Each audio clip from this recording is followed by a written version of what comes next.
Hello বন্ধুরা, শামীমের রান্নাঘরে আবারও একটা ভিডিও নিয়ে তোমাদের কাছে চলে এসেছি। এই দেখো, এইখানে আমি ভাত রান্না করব। কিন্তু ভাত তো তোমরা বাড়িতে সবাই একরকম করে রান্না করে খেয়ে দেখো, আমি একটা অন্য রকমের ভাত রান্না করে তোমাদের দেখাবো। তোমরা পুরো ভিডিওটা দেখবে। এখানে আমি এক কাপেতে সাদা তেল নিয়েছি। চাল আমি আগে থেকে ভিজিয়ে ধুয়ে জল থেকে ছেঁকে রেখেছি। এখানে আছে আধখানা পাতিলেবু, সাদা জিরে, দুটো এলাচ, পেঁয়াজ কুচো, দুটো তেজপাতা, নুন।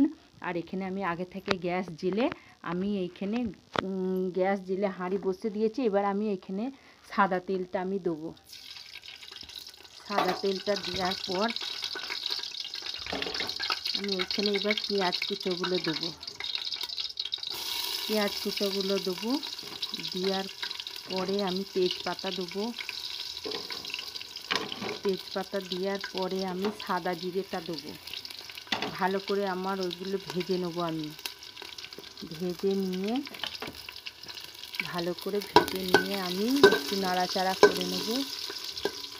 নাড়াচাড়া করে নেওয়ার পর আর এখানে হাফ চামচি আমি আদা রসুন বাটা দেবো। আদা রসুনটা ভালো করে একটু নেড়ে চেড়ে নেব। কাঁচা গন্ধটা আমার চলে গেল। নেড়ে চেড়ে নিয়ে আমি এখানে চালটা দেবো। চালটা দেওয়ার পর আমি একটু নেড়ে চেড়ে নিয়ে আমি এখানে এবার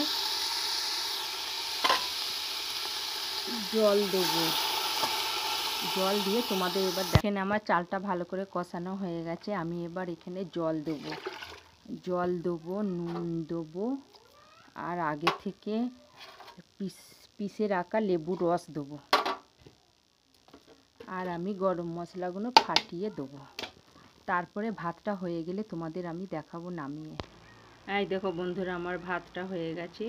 আর এইভাবে পুরো ভিডিওটা দেখবে। এইভাবে তোমরা ভাত বাড়িতে রান্না করে খেয়ে দেখবে।